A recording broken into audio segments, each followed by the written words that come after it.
Pode usar. Segurar. Aí vai ficar aparecendo a... Esse aqui? É. Eu sou dessa parte.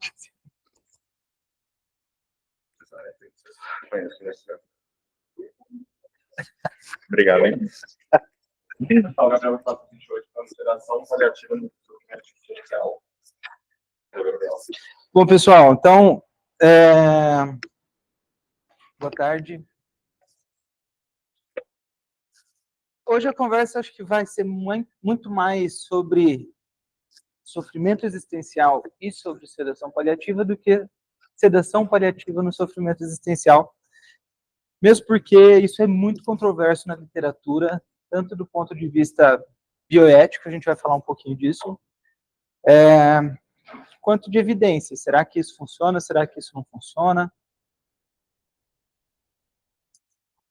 E aí, pessoal, tudo bem? O café estava cheio, hein? Bom, acabei de começar, tá, pessoal? Eu falei que a gente vai falar mais de sofrimento existencial e mais de sedação paliativa do que sedação paliativa no sofrimento existencial. Uma, porque sedação paliativa no sofrimento existencial é um pouco controverso e não tem evidência de benefício, evidência robusta de benefício. E outra, porque eu acho que se a gente nunca falou de sedação paliativa, e talvez isso tenha acontecido para quem está no começo da formação, falar sobre sedação paliativa no sofrimento existencial talvez seja um assunto muito avançado para essa fase, mas a gente vai conversando.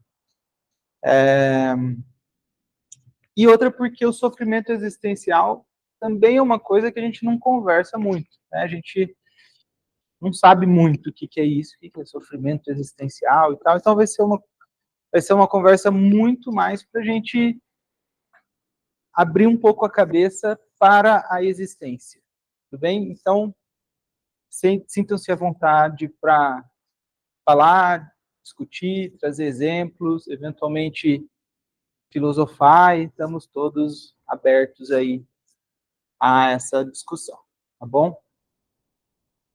A gente vai falar então o que é sofrimento existencial, o que é sedação paliativa e o papel da sedação paliativa no sofrimento existencial. Eu falei sobre esse assunto lá no congresso da Redditor no Rio. Esse aí era o meu quarto, era essa a vista. Aí eu falando, bom, sofrimento existencial, vou falar sobre sofrimento existencial aqui, neste mar, e tinha a oportunidade de estar olhando para o mesmo mar que uma outra pessoa, um pouco menos importante do que eu, não dá para ver muito bem, mas é a Madonna, que foi do mesmo dia, e ela, provavelmente essa foto foi mais ou menos aí, e nós dois estávamos pensando sobre a nossa existência, né? E aí imaginem que você está na mesma situação que eu ou que a Madonna, e você está lá, faz uns 3 meses, você está meio esquisito, sim, você perdeu uns quilos, apesar dos meus botões aqui falarem que eu de fato tenho que perder. Eu perdi intencionalmente, porque eu não mudei nada de rotina, e está meio esquisito, quilos, beleza?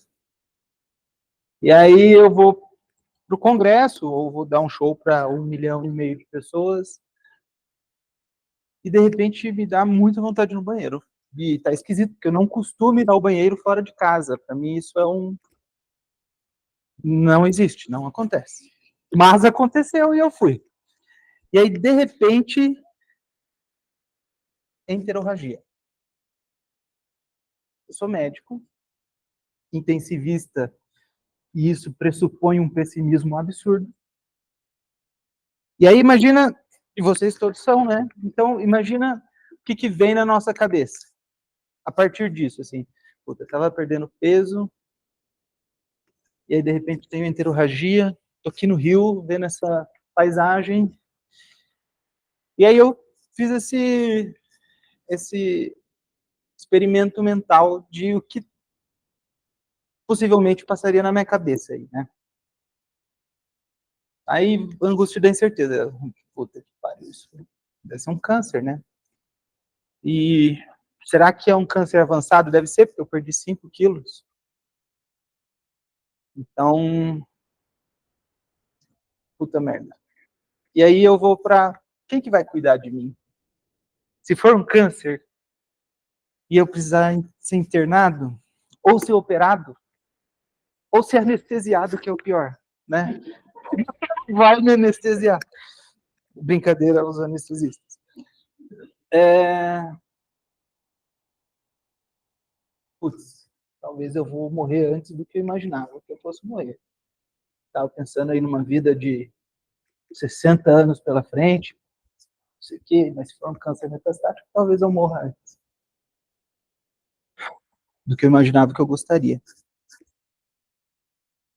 Bom, mas pelo menos eu tenho a minha família, eu tenho minha esposa e eu tenho esse privilégio de, nesse tempo de vida que eu tive até aqui, contar com eles e beleza, e tudo bem, e que bom, maravilha. Mas se eu morrer, e eu vou morrer antes do que eu imaginava, como que vai ser isso? Será que tudo que eu acreditei até agora, de fato vai acontecer? De fato não vai acontecer? Que é só um escuro? É só um apagão? É só um sono? É um sonho muito louco? É o paraíso? Caralho, que angústia, não sei. Talvez, se eu tenho menos tempo de vida, talvez seja uma oportunidade de eu tentar ser um pouco melhor, ou ser alguém relativamente bom nesse período que me resta. E aí eu imaginei que, de fato, isso passaria pela minha cabeça, né? Não sei se para vocês algumas coisas dessas fazem sentido, outras não, mas de maneira geral é isso que acontece, né? A gente fica entre medo e esperança. O Daniel fala muito disso, né? Que é o processo dual de adaptação. E isso acontece também nesse polo existencial que uma notícia difícil nos traz. E aí, para falar o que é sofrimento existencial, a gente tem que falar um pouquinho sobre existência, e aí começa a viagem, né? Eu trouxe a música Construção do Chico Buarque, que para mim lógico, é uma crítica à ditadura militar, um pouco de crítica ao capitalismo,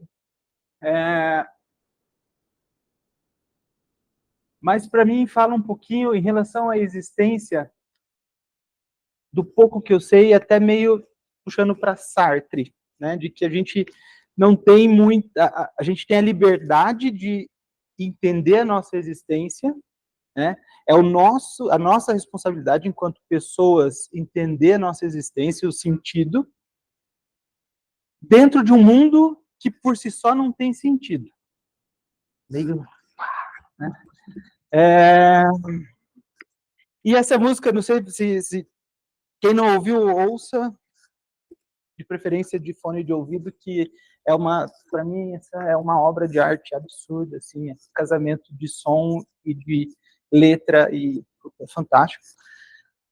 Mas basicamente é um cara comum, que não tem nome, que está trabalhando, vai trabalhar na construção civil, faz uma parede, aí vai descansar, cai no meio do trânsito, e aí ele vai brincando com as palavras, e que a mesma pessoa e o mesmo cenário ele se repete com algumas características diferentes que se misturam e tal, e que na verdade a gente corre o risco, depois de um tempo, e talvez com essa sociedade maluca, de não refletir na nossa própria existência, né? A gente não para pensar nessa própria existência.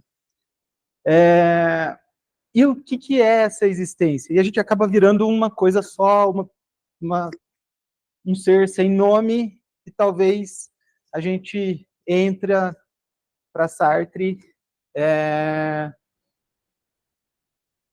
nessa situação meio cômoda de não buscar o nosso sentido, ou o sentido da existência para a gente, né? E o que é existência? É aquilo que dá sentido para a minha vida, né? Por que eu acordo todos os dias, ou quem eu sou, é o legado, o que eu quero passar para as pessoas, quando lembrarem do Gabriel, o que eu quero que venha na mente das pessoas, né? Quais são os meus valores, qual que é o meu propósito de vida, onde eu quero chegar, né? Então, isso tudo faz parte da nossa existência, que talvez hoje a gente esteja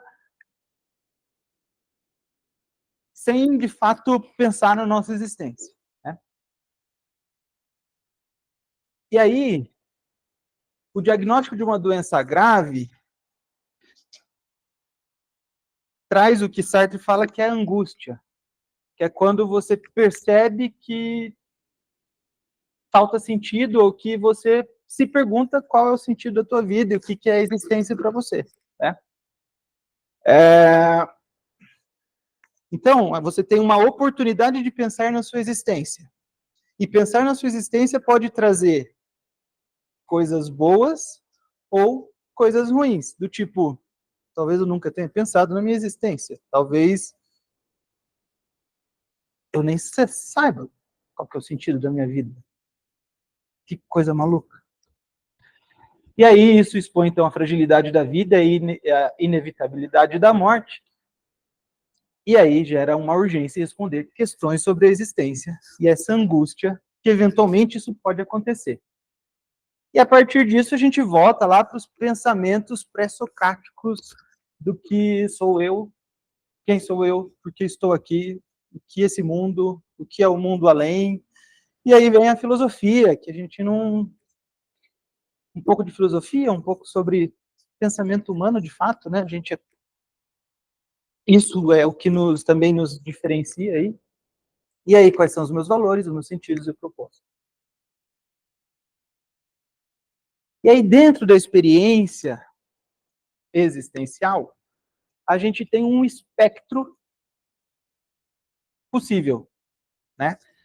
Que pode ser desde enriquecedora, e aí eu tenho uma abertura à minha experiência existencial, o reconhecimento da finitude, ressignificação,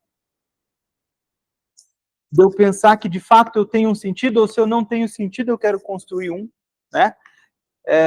Eu quero lutar pelos meus sentidos, pelos meus valores, eu quero fortalecer o legado que eu quero deixar.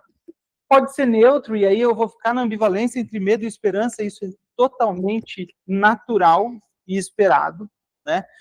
Eu viver um pouquinho o espectro enriquecedor e um pouquinho o espectro angustiante. E, por fim, tem o espectro angustiante, que vem sofrimento, desesperança, e aí eu me agarro a perceber que talvez a minha vida não tenha sentido, ou não conseguir enxergar o sentido, não entender quais são os meus valores, ou os meus valores que eu trazia até aqui, talvez não era o que dava sentido para a minha vida. E isso vai deixando a pessoa angustiada, que para Sartre é essencial que exista a angústia para que eu busque o sentido da existência. E aí a gente pode pensar que talvez se eu tenho um paciente que está, ou a gente está aqui nesse polo, seja uma oportunidade da gente ressignificar uma vida toda que talvez não tivesse tido um sentido de fato, né? Muita filosofia, gente. E aí, pensando nesse processo dual, às vezes esse polo angustiante é quando a pessoa se prende no polo do medo do processo dual de adaptação. E aí isso se torna ruim, isso se torna sofrimento. Tá? Portanto, sofrimento existencial são pensamentos de estresse e ansiedade, incluindo sentimentos de desesperança, perda de sentido e desmoralização.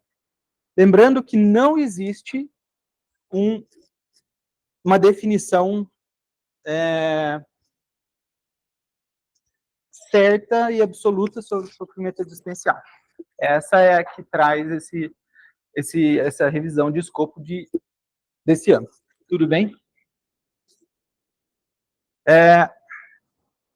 Então, falamos um pouquinho sobre o sofrimento existencial, mas e aí?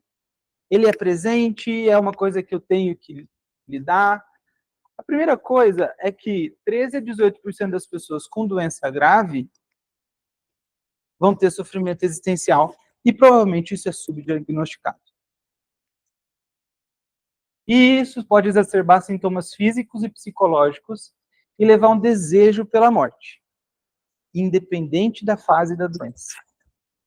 E isso é uma das coisas que vão diferenciar a sedação paliativa no sofrimento existencial da sedação paliativa em outras situações. Tá? Isso aí a gente vai falar um pouquinho mais para frente. E aí, sobre essa questão de exacerbar sintomas físicos e psicológicos, é bom que a gente volte lá à definição da OMS de saúde, que é o completo bem, é super utópica, mas é o completo bem-estar físico, emocional, social e espiritual.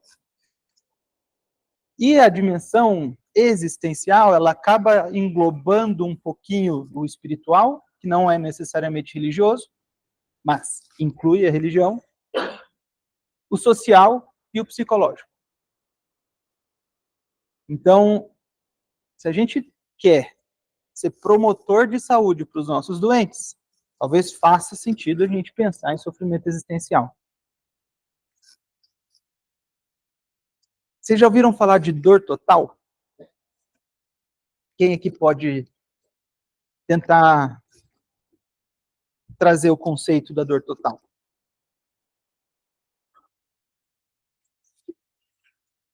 É mais descrito em pacientes que em fase paliativa, né, com doença crônica, em geral terminal, pelo menos doença curável.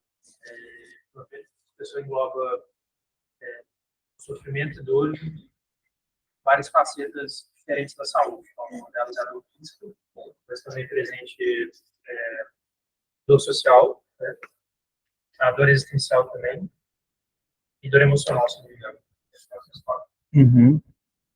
E não são dores que são totalmente isoladas uma da outra, elas todas combinadas geram uma dor total pior ainda do que cada uma delas.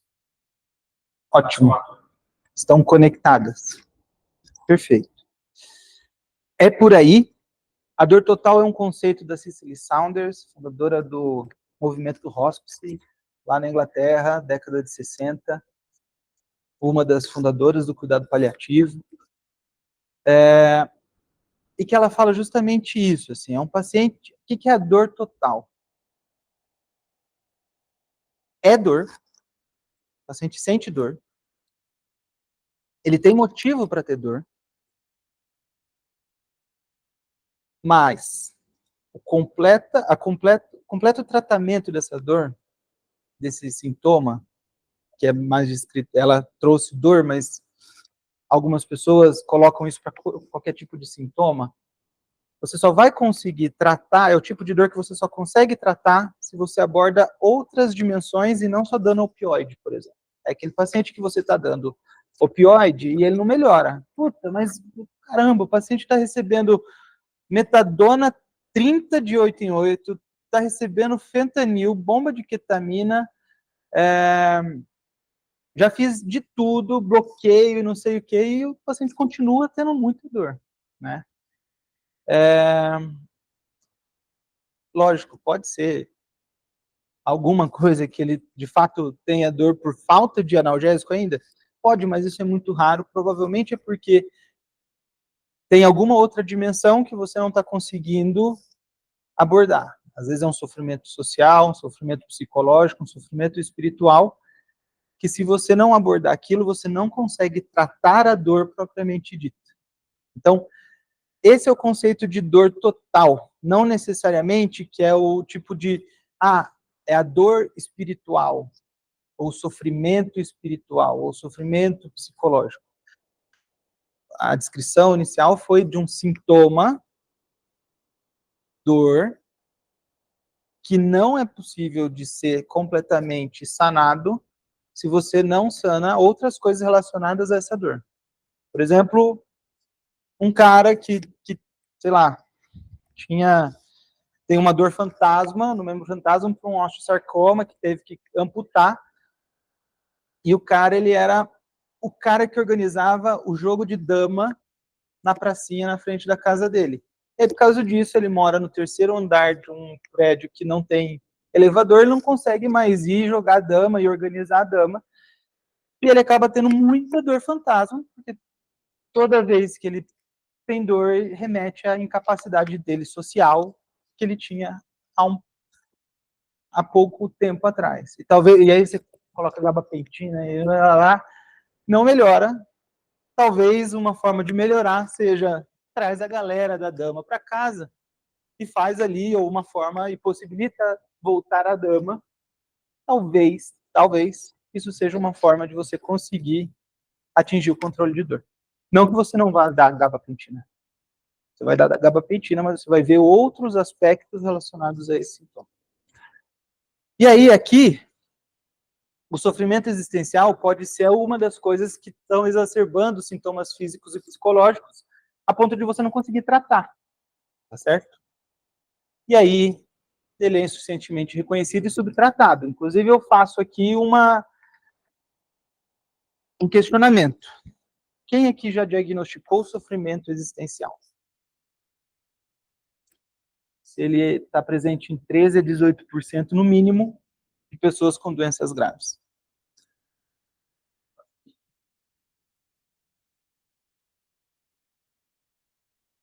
E está lá escrito no bucho? Alguém já viu no bucho de algum lugar escrito sofrimento existencial?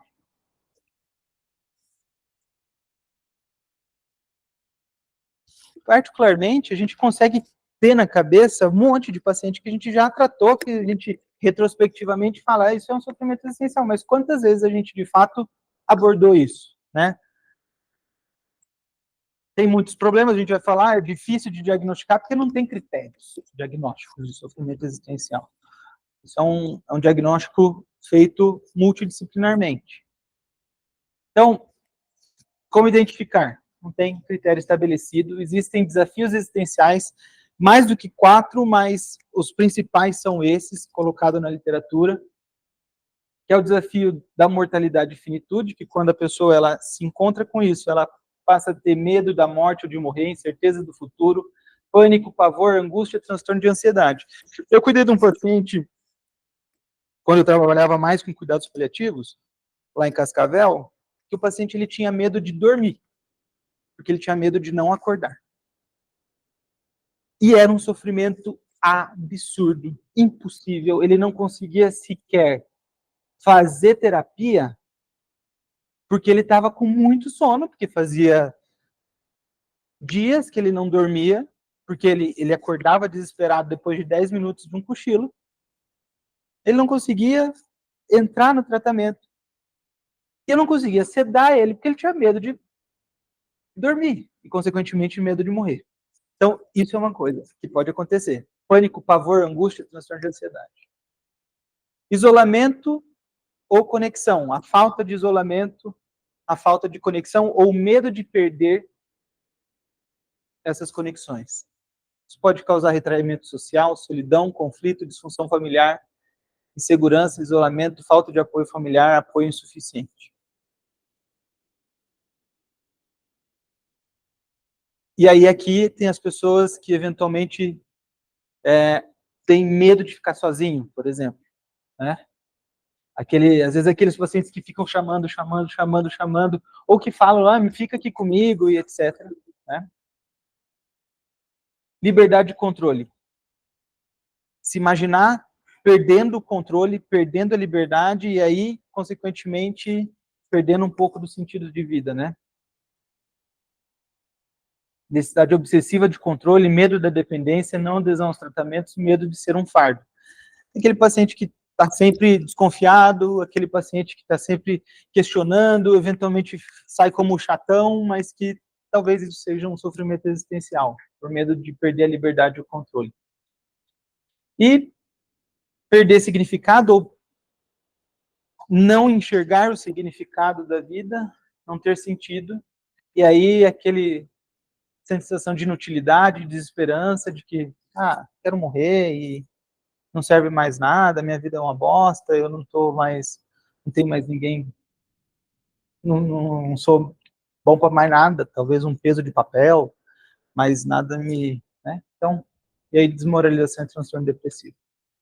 Então, acho que o primeiro alerta é incapacidade de reconhecer o sofrimento existencial. A gente tem que estar de olho porque isso faz parte do nosso paciente crítico, do nosso paciente grave. Tudo bem? Vamos ficar de olho, tá? E essa foi a maior parte da aula, a gente já está indo meio para o final. Como identificar? Também não tem como identificar se a gente não tem um critério diagnóstico certo, a gente também não tem muito como identificar. E aí, a anamnese para o reconhecimento do sofrimento existencial, a gente pode reconhecer possíveis gatilhos. Aí, dor ou outros sintomas de difícil controle é uma questão. Momentos de mudança do quadro clínico ou resultados esperados também são mudanças que às vezes trigam um sofrimento existencial, né? Então, estava esperando o resultado de uma biópsia, ou de um autoanticorpo, ou de um exame de imagem, eventualmente isso pode gerar um gatilho para sofrimento existencial, e a gente tem que estar mais esperto quando isso acontecer, quando acontecerem esses gatilhos. E aí uma forma de talvez perguntar identifico algum daqueles sintomas do slide anterior, eventualmente estar presente com o paciente. E aí é de maneira bem sincera mesmo, assim, e perguntar, talvez algumas frases. Você está se sentindo em paz? Você está se sentindo... Eu percebo que você está angustiado. Tem alguma coisa...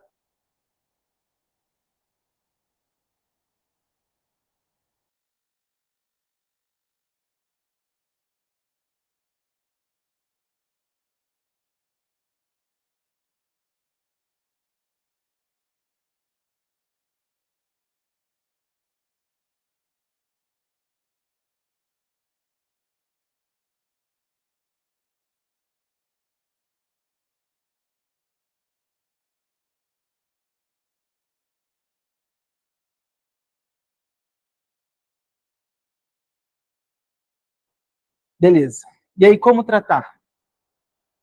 O que tem mais de evidência é psicoterapia.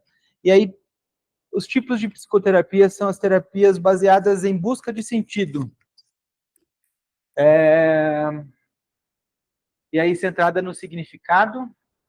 A terapia da dignidade, que é uma coisa que vem crescendo bastante, que é baseada nisso também, nessa busca de sentido, tanto individual como em grupo, tá? A logoterapia, que é baseada no conceito que o Viktor Frankl, um psiquiatra judeu, que ele ficou no campo de concentração e ele começou a ver que as pessoas riam no campo de concentração. Tinha gente feliz no campo de concentração, e ele falou assim, eu tenho que entender o porquê que esse povo consegue rir no campo de concentração. Eles não sabem se eles vão estar vivos à tarde. Talvez essa seja uma solução, inclusive, para a gente tentar ajudar pessoas que estão em um sofrimento muito grande, em situações como essa, a pelo menos conseguirem desfrutar de alguma forma nesses momentos, né? E aí ele escreve um livro que é muito interessante, que chama Em Busca de Sentido, e acho que vale a pena ler. E aí ele começa a logoterapia, que é justamente a busca pelo sentido, e é diferente de Sartre, porque ele acha que... Sartre fala que o mundo não tem sentido por si só, o que tem sentido é o indivíduo. Já o Viktor Frankl fala que as coisas têm sentido e nosso papel é buscar os sentidos nas coisas. Então, e aí ele vai construindo toda a teoria nele em cima disso, e existe logoterapia, que tem alguma evidência para sofrimento existencial e terapia de reorientação existencial. A gente gosta de tratar com remédio. Funciona? Não, nada funciona, tá? Ketamina, talvez funcione, mas a gente não tem estudos grandes. Aí tem os caras começaram, a gente não sabe o que é, vamos colocar alucinógeno para ver se a gente consegue funcionar. E aí tem os estudos com psilocibina, um cogumelo alucinógeno, que parece que eles deram isso aí para a galera e fizeram psicoterapia depois. E aí talvez a galera com um alucinógeno consegue entrar um pouco mais fundo na psicoterapia e talvez isso que faça mais sentido é um potencializador, um catalisador da psicoterapia em si, não em relação ao alucinógeno. Não sei para escrever, nunca usei. Nem pessoalmente, nem com o paciente. E tem alguns relatos de caso de estimulação magnética transcraniana repetitiva. E aí, não tem estudo com antidepressivo, com ansiolítico, com nada do que a gente está acostumado a sentar o braço nesses casos. Puta, tá triste, né? Clonazepam, quetiapina, porque tá meio agitado. Coloca ali uma mirtazapina, tá com fome, tá sem fome mesmo? Vamos colocar uma mirtazapina e aumentar o apetite dele, que daí dorme bem, come, e eu sinto que eu fiz alguma coisa para o sofrimento existencial para ele. E não tem benefício porque a gente não tem estudos, né? A gente não sabe. A gente acaba fazendo porque é o que a gente sabe e o que tem na nossa mão. Aí, então, vem a questão da sedação paliativa. Só voltando no tratamento, o tratamento ele tem que ser multidisciplinar. A gente tem que estar agarrado com o pessoal da psicologia, eventualmente com o pessoal do serviço social e o pessoal da capelania. Tá? O sofrimento existencial também está muito relacionado com o coping religioso, que pode ser a adaptação religiosa positiva e uma adaptação religiosa negativa. Né? E aí talvez o pessoal da capelania tenha um papel fundamental. Negativo do tipo, isso é um sofrimento, eu estou sempre que Deus quer me castigar porque eu mereço, ou se não, poxa, eu me dediquei tanto para a igreja e de repente Deus me dá isso, eu não sou amado, e não sei o quê. Isso é coping religioso negativo. Coping religioso positivo bom, Deus me deu uma oportunidade para isso, me deu a oportunidade de eu ter as pessoas aqui, a minha comunidade religiosa, vamos ver a parte positiva disso, vou entregar nas mãos de Deus, vou acreditar no que Deus faz a capacidade humana de melhorar isso, etc. Coping positivo, religioso positivo. Tá? E esse coping religioso negativo eventualmente pode trazer um sofrimento existencial, a gente tem que estar com o pessoal da capelania presente. E aí vem sedação paliativa. O que é sedação paliativa? Vocês já tiveram alguma conversa sobre isso? Não? Alguém arrisca?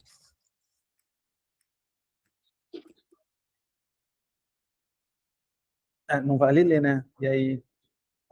Bom, é o que está escrito ali, né, gente? Então, a sedação paliativa é uma redução ativa, proporcional e monitorada, isso é novo, isso é do último guideline de sedação paliativa, da consciência que visa aliviar o sofrimento refratário em pacientes com doenças limitantes de vida. Então, alguns pontos importantes aqui. Redução ativa da consciência. Então, eu vou dar remédio para diminuir a consciência e, consequentemente, a consciência do sofrimento. Tudo bem? Proporcional e monitorada. Não é taca-me de fenta e faz uma sedação paliativa ad eternum, último paciente a evoluir, se evoluir, e boa. Tudo bem? Que visa aliviar o sofrimento refratário. Ou seja, o que é refratário? É tudo, eu fiz de tudo que eu podia, de primeira linha, de segunda linha, de terceira linha, para aliviar aquele sofrimento, e ele não é aliviado. E o paciente está sofrendo. Quando que entra? Então, sofrimento refratário. Em retirada de suporte, quando é previsível a ocorrência de sofrimento refratário. Então, por exemplo, é aquele paciente que eu já estou tratando de espineia, eu vou fazer uma extubação paliativa, e eu tenho uma incerteza muito pequena de que ele vai ter dispneia refratária. Nesses casos, eu faço sedação paliativa. Ou alívio temporário, quando o tratamento não consegue alcançar o alívio suficiente num período de tempo aceitável. É aquele paciente que está sofrendo muito, eventualmente eu fiz ali morfina, não tenho tempo, que talvez o melhor para ele seja um bloqueio, e está sofrendo demais, sedação paliativa até o bloqueio, tiro sedação paliativa. Tudo bem? Ou emergência em caso de morte iminente. O paciente está em processo ativo de morte e muito sofrendo, ou por sofrimento existencial, ou por dor, ou por dispneia, ou sedação paliativa. É para todo mundo que está morrendo sedação paliativa? Não. Não precisa sedar todo mundo que vai morrer.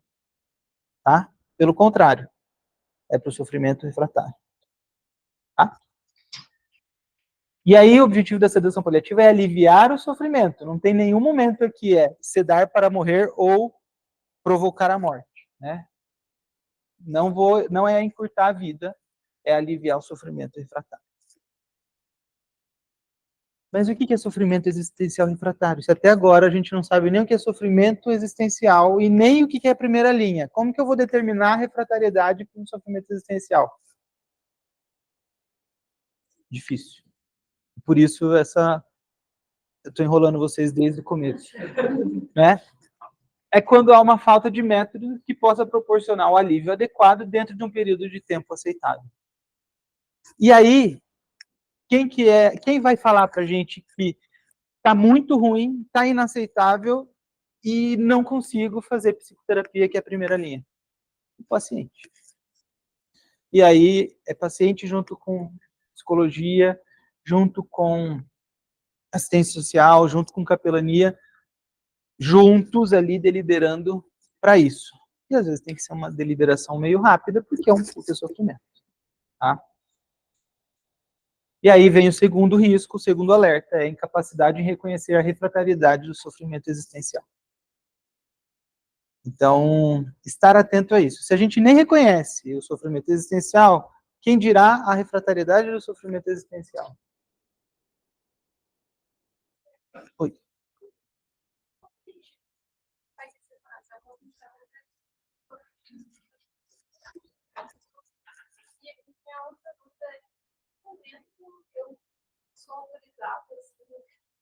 Não aponta nada no fazendo. O paciente está em decisão de tratar a qualquer momento uma doença terminal, a qualquer momento, ou mais, sei lá, já tem sinal de fase ativa. E por isso a sedação paliativa no sofrimento existencial é muito controversa. Mas, em relação à tua primeira pergunta, depressão tem critério. Tem DSM-5, você vai cumprir critérios diagnósticos para depressão. Pode ser que a depressão, geralmente a depressão não tem um gatilho, certo? E aí a confusão. Talvez o que a gente fale que é depressão, transtorno depressivo, seja sofrimento existencial. E se a gente for ver na ponta do lápis, não cumpre critério para depressão, né? Porque fisiopatologicamente é muito mais uma doença de cunho filosófico, entre aspas, né, existencial mesmo, do que serotoninérgico, por exemplo. Então, e talvez por isso não tenha tanta resposta aos antidepressivos, porque não é depressão, né? Então, de maneira geral, depressão, você usa critérios diagnósticos para depressão, transtorno de ansiedade generalizada, para fazer esse diagnóstico diferencial com sofrimento existencial, mas ele é extremamente importante de ser feito. E às vezes, o paciente ele pode ser um depressivo, que tenha doença, transtorno depressivo, em sofrimento existencial. E aí, talvez não, você tenha que tratar a depressão, mas saber que se você não tratar o sofrimento existencial, talvez com uma psicoterapia focada nisso, você não vai conseguir tratar direito o transtorno depressivo, né? E aí, a segunda pergunta é justamente essa primeira questão da particularidade da sedação paliativa no sofrimento existencial. Ele pode acontecer em qualquer fase da doença, né? E aí, eu não lembro se eu coloquei, eu acho que eu só... Deixa eu ver. Esses conceitos bioéticos. Existe um conceito bioético, que é o conceito bioético da proporcionalidade. O que é isso? A minha medida tem que ser proporcional àquilo que está justificando ela. Então, por exemplo, não é proporcional eu fazer uma sedação paliativa pesada, ou seja, profunda, e contínua e permanente, com um paciente que está em sofrimento existencial refratário, por exemplo, ao diagnóstico. Mas eu posso fazer sedação paliativa, se isso for um sofrimento existencial refratário, desde que seja uma sedação leve, com um plano de término, ou que eventualmente possibilite o paciente fazer a primeira linha de tratamento. Por exemplo, eu faço sedação paliativa durante a noite. É uma redução, pelo conceito de sedação paliativa, é uma redução ativa da consciência, proporcional e monitorizada para um sofrimento refratário. E aí, de manhã eu desligo, para possibilitar que ele faça a terapia. E aí ele faz a terapia, talvez não precise à noite novamente, ou talvez ele precise, até chegar o momento que se defina, vamos tentar não fazer mais, etc., vai seguindo o tratamento da doença e etc. Né? Eu estou falando de câncer, mas porque câncer tem um estigma e etc., né? Mas isso pode acontecer com qualquer doença. Mas aí a gente tem que entrar nesse princípio da proporcionalidade. Esse é um princípio bioético muito importante. Um outro princípio bioético importante de entender é o princípio do duplo efeito. O que é isso? Eu estou dando uma sedação paliativa para um paciente que eventualmente está com disfunção renal e etc, etc. E talvez a dose terapêutica seja muito próxima da dose tóxica, que vai gerar algum efeito adverso. E esse efeito adverso pode ser a morte, por parada respiratória, por exemplo, ou por não proteção de vias aéreas. E aí? É eutanásia? Porque eu estou causando uma redução intencional da consciência. E aí vem o conceito do duplo efeito, que é um conceito bioético de que em uma situação que eu tenho como objetivo a redução do sofrimento, e esse sofrimento ele não tem outra forma possível de ser sanado, por exemplo, espinéia refratária, e aí a gente está falando de fim de vida. O duplo efeito é para fim de vida. E, eventualmente, o meu principal objetivo aqui, que está combinado com toda aquela passo a passo bioético da tomada de decisão. É um paciente que já foi tentado de tudo, do ponto de vista biológico, para o tratamento dos sintomas. Em relação aos valores do paciente, é inadmissível ter sofrimento. Para ele, ter dor é pior do que morrer, por exemplo. Então, o meu objetivo é tratar a dor refratária. Qual que é o primeiro efeito desejado e que eu vou buscar? Tratar a dor refratária. Se ele tiver, por exemplo, uma consequência do uso desse tratamento, que é, do ponto de vista de um evento adverso, pode ser leve, moderado ou grave, ele é justificado pelo primeiro efeito se cumprir alguns critérios, que são A natureza da ação deve ser neutra ou boa, independente das consequências, né? A minha ação de dar a sedação paliativa, de indicar a sedação paliativa, ela tem que ser neutra ou boa, certo? Eu não posso de jeito nenhum falar assim, esse paciente está sofrendo, vamos deixar ele morrer. Não, não é isso. Sedação paliativa não é isso. Você não pode justificar pelo princípio do duplo efeito nessa frase, tá? Eu quero a menor dose possível para tratar o sofrimento. Pode ser que essa menor dose possível traga eventos adversos, inclusive eventos adversos, como a morte. Esse negócio clássico de ser que realmente deixamos os papos promovidos, agora ele tem mais dúvida. Isso, exatamente. Isso aí não é justificável eticamente pelo princípio do duplo efeito. Tá? Então, a gente está falando de intenção, ação. Muito difícil de julgar a intenção e a ação das pessoas. E por isso aqui é uma questão também de autoconsciência quando eu estou indicando sedação paliativa. Tá? O efeito adverso não deve causar o efeito desejado. Ele não pode estar no meio do caminho. Se eu quero tratar o sofrimento, e para tratar o sofrimento o paciente tem que morrer, ou seja, não pode. Ou quero intoxicar o paciente. Talvez, o que seja, antes de intoxicar o paciente, você tem que indicar sedação paliativa. Pô.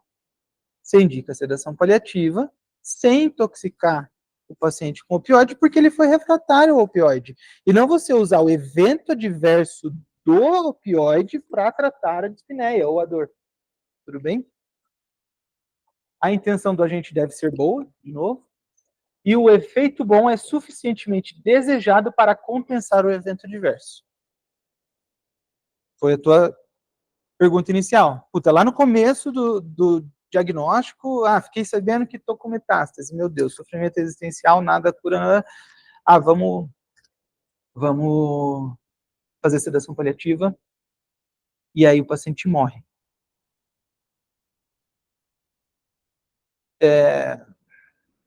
Não era o momento, né? Talvez aí você não dá para justificar, porque você teria como eventualmente tratar isso de uma outra maneira, sem necessariamente esse evento adverso final. Tudo bem? Não sei se ficou claro, é difícil, é um conceito difícil de entender. E o princípio da proporcionalidade, que a extensão do dano deve ser compensada proporcionalmente pelo benefício proposto. Certo? Aí só voltando aqui para o outro, então, quais são as particularidades da sedação paliativa no sofrimento existencial? A fase da doença. E aí é isso, geralmente os outros sintomas refratários estão associados a uma fase de doença muito mais avançada e eu consigo preencher melhor os critérios do princípio do duplo efeito. Né? E aí talvez a sedação paliativa, ela é de fato bem indicada, quando indicada é o que resolve do paciente. Agora, quando a fase da doença é mais precoce, você tem que saber fazer sedação paliativa. Não é para qualquer um fazer sedação paliativa no diagnóstico. Meu Deus, diagnostiquei um infarto agudo do miocárdio, o paciente está achando que vai morrer, está sofrendo com isso. Sedação paliativa no infarto agudo não é assim, né? Então, e a refratariedade é muito difícil de estabelecer. Diferentemente da dor, por exemplo, a gente sabe o que é a primeira escolha para dor. A gente sabe que é a primeira escolha para dispneia, a gente sabe que é a primeira escolha para delírio, a gente sabe que é a primeira escolha para náusea e etc. Aqui fica muito difícil da gente, de fato, definir a refratariedade. Aí a gente falou do princípio do duplo efeito, da proporcionalidade. E como que a gente faz? Isso aqui não é só na sedação paliativa no sofrimento existencial, mas isso é sedação paliativa também. Ela tem dois domínios. Em relação à profundidade da redução da consciência, pode ser profunda ou superficial. Ou seja, às vezes eu quero só que o paciente durma, fique ali num RAS -1, RAS -2, ou às vezes o paciente fala, eu não quero ter consciência alguma, e aí eu vou querer um RAS -3, eventualmente um RAS -4, desde que isso seja deliberado com o paciente e proporcional à fase da doença e ao sofrimento. E tempo de administração, contínua ou intermitente. Como que a gente costuma ver sedação paliativa? Geralmente num paciente que está morrendo, que a gente nem sabe se está refratário ou não, se está sofrendo ou não, estoura o pau no midazolam e no fentanil, ad eternum, literalmente. Certo? E não é assim que tem que ser. E isso é importante que fique claro, né? E aí, de novo, o princípio da proporcionalidade. Para a sedação paliativa, isso está em todo e qualquer lugar que fale sobre sedação paliativa. Se você for indicar a menor dose necessária para permitir o alívio adequado do sofrimento e manter a interação. Por quê? Porque a primeira escolha de tratamento é terapia. Não tem como você fazer terapia sedado. Né? E não tem hipnoterapia ainda como estudado para isso. Então, sedação intermitente é a mais apropriada que a sedação contínua no início da doença. E aí vem o terceiro risco, é que a incapacidade de aplicar o princípio da proporcionalidade ao indicar e aplicar a sedação paliativa no sofrimento existencial. Esse é o tipo de coisa, e aí esse é o recado. Não façam sozinhos sedação paliativa, principalmente em sofrimento existencial. Isso é para ter equipe de cuidados paliativos experiente, também não é qualquer equipe de cuidados paliativos que tem domínio e experiência nisso. Psicologia, capelania, família e paciente, todo mundo junto. É uma decisão extremamente complexa de tomar. E aí, decisão compartilhada, é importante que tenham metas. O que é o alívio do sofrimento? O que é tolerável para o paciente sofrer? Provavelmente eu não vou conseguir ter alívio zero, chegar no zero de sofrimento. O que é tolerável? O tempo de infusão, os períodos de despertar, quais vão ser as terapias adjuvantes que eu vou fazer, né? Quando que eu vou reavaliar, e, de novo, presença de equipe preparada e de múltiplas áreas, isso é essencial. Bom? E aí, concluindo, a dimensão existencial dos nossos pacientes é importante, a gente tem que estar atento. A fragilidade do sofrimento existencial é difícil de ser identificada e precisamos de outros olhares. E tenhamos em mente o princípio da proporcionalidade quando a gente indica a sedação paliativa. Certo?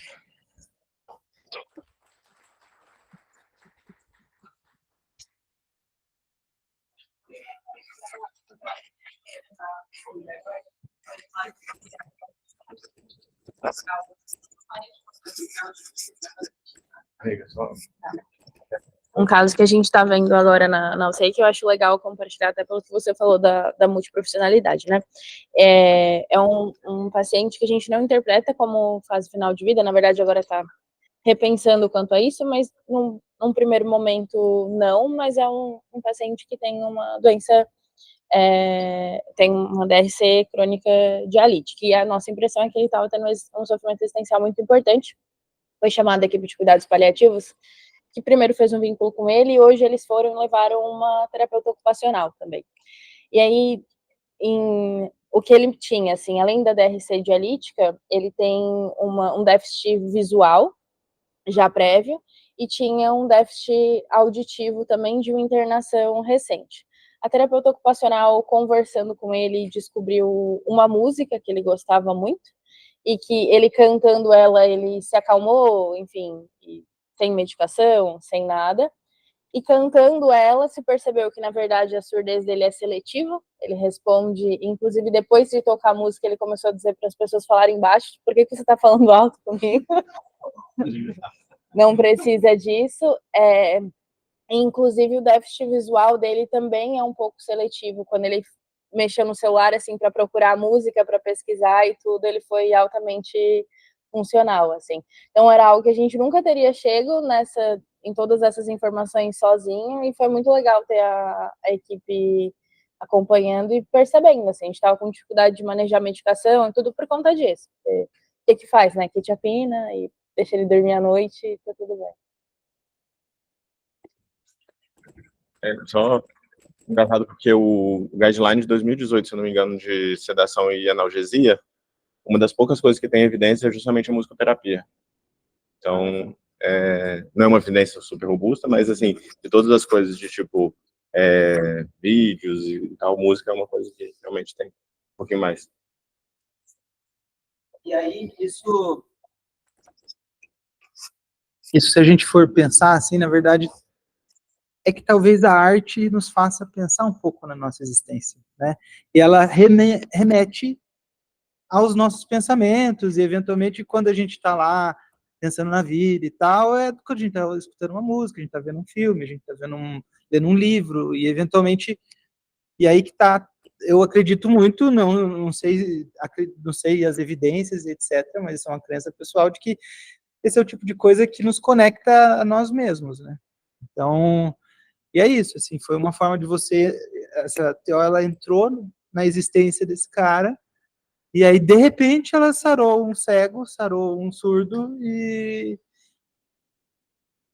abordando o sofrimento existencial. E é isso que, assim, quando vocês vão ler livros, assim, eles falam, assim, que estar presente e querer se aprofundar nesse sofrimento do paciente, talvez seja uma das principais armas terapêuticas, né? Foi isso que ela fez, né? Ela identificou uma música, às vezes ninguém tinha perguntado pro cara, você gosta de música? E aí ele, puta, eu gosto pra caralho, faz muito tempo que eu não ouço. E é isso. Muito legal, obrigado por ter compartilhado.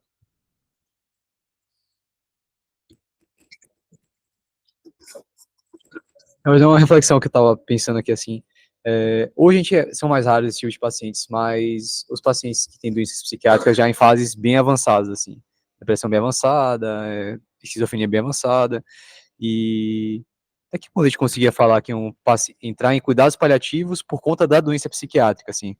Então, e o que seriam cuidados paliativos em uma doença psiquiátrica? Então, porque eu imagino que uma depressão super avançada e refratária talvez entre num sofrimento existencial absurdo, assim, né? Então, por exemplo, seria você dar uma pessoa com... Porque hoje em dia tem várias linhas de tratamento para depressão, né? Para realmente chegar na refratariedade é mais difícil. Mas ainda assim deve existir esse tipo de pessoas. Mas fico imaginando assim, cuidados paliativos na área da psiquiatria, algo que eu particularmente nunca vi assim, até porque a gente não tem mais tipo desse contato com os pacientes, talvez o pessoal do IPQ veja, mas em relação a isso, eu queria compartilhar essa reflexão, se tem algo a acrescentar em relação a isso, assim, especificamente nessas doenças psiquiátricas, assim. Sem Fronteiras aí. Em agosto vai ter uma discussão sobre isso. Exatamente, a gente vai discutir sobre isso, que a Ana e a Bruna foram avaliar uma paciente lá no IPQ, que era uma depressão refratária. Ela estava em catatonia, né, e fazendo eletroconvulsoterapia, refratária, tudo isso. E, em consequência da catatonia, ela broncoaspirou, fez uma pneumonia, disfunções orgânicas múltiplas, com necessidade de diálise, estava entubada, SARA, necessidade de diálise. E aí? A doença de base dela é uma catatonia por depressão, mas que é refratária, e foi inclusive refratário à resposta que os psiquiatras entendem como uma resposta boa, que é melhora de quantos por cento? De 50% nas escalas de avaliação deles. Ela melhorou, acho que 20, 30. Um jantar extra, e aí, quando eu falei que no primeiro momento ela tinha tido essa melhora de 50%, eles, nossa, mas foi uma melhora sensacional. Mas ela não teve a melhor. Não, no primeiro tratamento, por isso que agora eles estavam repetindo esse tratamento com o objetivo de alcançar essa mesma resposta. Então essa resposta será dada em agosto. Mas é muito difícil. E aí, de novo, esse é o momento da gente pensar nos 4 pontos lá do que o Daniel, foi a tese de livre docência do Daniel, aquele passo a passo da tomada de decisão no paciente crítico. E ele divide em 4 etapas, ou 4 éticas. A ética da acurácia, que é focado na biologia, e aí eu tenho que tornar escasso todo e qualquer pensamento para reduzir a incerteza prognóstica. O que tem de melhor, NNT, NNH e etc. E aqui existe uma coisa que chama a sabedoria das multidões, que é... Teve um cara que ele era primo de Darwin, e aí ele fez um experimento. Ele colocou uma vaca nessas exposições rurais, isso lá em 1906. E aí ele falou assim, ó, quantos quilos vocês acham que essa vaca tem? A galera ia lá colocando um monte de suposições. Acho que tem tanto. Ninguém acertou. Aí ele foi, compilou esses dados, ele viu que a mediana era muito próximo ao peso da vaca. E aí isso foi visto matematicamente em várias outras coisas. Quantos feijões tem nesse pote? Quantos não sei o quê? Dificilmente uma pessoa acerta. Mas a mediana das predições, ela é muito próxima ao valor real. E aí vem essa sabedoria das multidões. Se essas sugestões, elas são independentes, quanto mais eu tiver, mais próximo a média, a mediana delas, vai ser próximo ao real. E onde eu quero chegar com isso?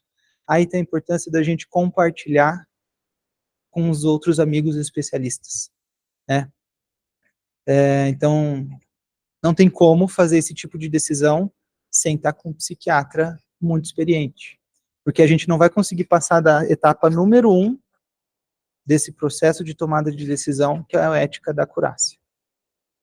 E aí, por isso, eu acho um ponto essencial para o processo de tomada de decisão é ter gente com a gente para aumentar a acurácia prognóstica, tá?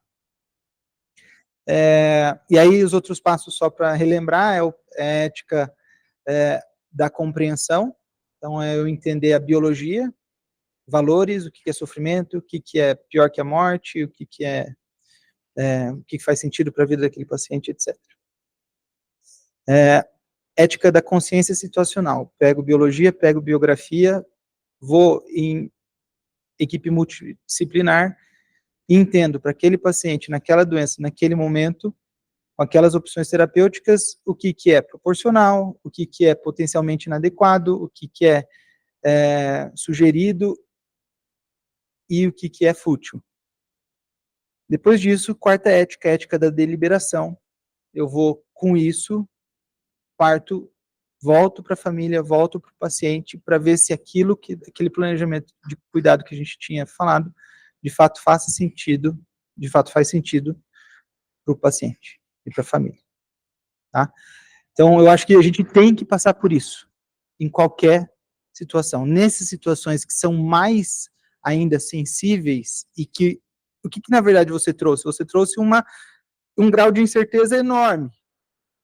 Então, nessas situações em que essa nuvem prognóstica, essa nuvem de incerteza paira sobre a gente tem que voltar de uma maneira meio cartesiana e ver esses passos, né?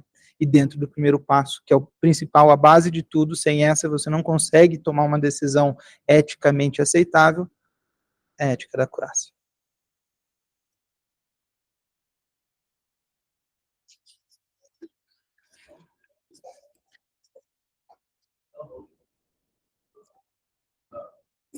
Assim, em termos mais de uma questão mais operacional, talvez, do dia a dia. Tem alguma resolução em termos de legislação, ou algo que isso é regulamentado como prática médica, assim, enfim, se isso é uma A sedação paliativa. sedação paliativa, isso para sofrimento existencial. Não tem nada disso. Porque, de novo, é muito controverso, inclusive na literatura, E tem poucas coisas no que o CRM traz. O CRM traz muito a questão de potencialmente situações em que a terapia é potencialmente inadequada e fútil, e a retirada de suporte. Isso é muito, isso tem bastante coisa, mas para sedação paliativa em sofrimento existencial, não tem. Acho que até na prática, assim, conhecendo as coaches que a gente tem, eu acho que gera um desconforto muito grande na equipe como um todo, assim, sabe? Se isso não é muito bem discutido, e às vezes mesmo se você expõe os fatores, assim, os fatos, fala que o paciente gostaria, isso eu acho que ainda tem uma visão de esse limbo de eutanásia, meio que gera em ciclo disso, né? Não sei, eu tenho essa impressão. Sem dúvida, também acho. E eu acho que se a gente indica, eu acho que tem que ficar muito claro essa questão do princípio da proporcionalidade, e a gente aplicar isso, e que todo mundo esteja muito ciente qual é o objetivo primário, quais são as metas, e como que a gente vai fazer. De preferência, que a sedação paliativa seja leve e intermitente, né? Tem casos que não vai dar para ser, mas de preferência sim. E é isso, assim, eu acho que é um desafio, principalmente na nossa cultura, né, cultura latina e etc. A gente tem muita dificuldade com coisas que já são muito mais avançadas, inclusive do ponto de vista de legislação barra cartilhas éticas e etc., que é a retirada de suporte. Quem dirá em relação à sedação paliativa no sofrimento existencial? Eu acho que é uma coisa para ter na nossa cabeça, muito mais para alertar sobre o sofrimento existencial do que falar. Eu trouxe muito mais dúvidas do que certezas aqui, né? Então, pode ser que eventualmente, num caso como o que a Ana trouxe, acabe em sedação paliativa, ou acabe, que eu digo, por refratariedade, né? Pode ser. E às vezes, nesse caso, a sedação paliativa vai ser para ele conseguir ter a conversa com a TO, que foi alguém que teve uma baita conexão ali e que talvez faça sentido até para determinação dos próximos passos, né? Então, mas é isso, assim, acho que o que tem que sair daqui sedação paliativa não é para fazer de rotina, não é para a gente achar que sabe fazer. Se for fazer, por enquanto, o que a gente tem faça com gente muito experiente, tá? Não necessariamente, né? Por exemplo, se for um paciente em fim de vida, por exemplo, lá no NASCE, às vezes vocês vão ver isso, né? Exato, exato.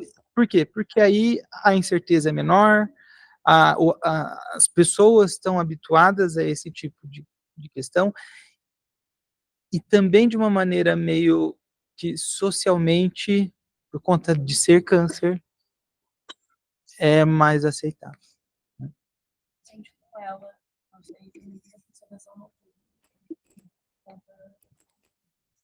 Exatamente. Então, sedação aí faz sedação intermitente. E às vezes não é uma dose, um cheirinho de Precedex, sei lá, o cara dormir, ficar bem e tal, né? Ou midazolam e etc. Então, e conseguir durante o dia ter o contato que de fato ele gostaria.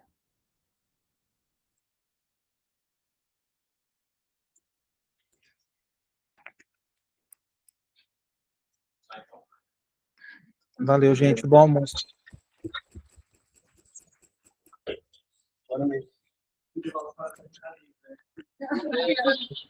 E hoje é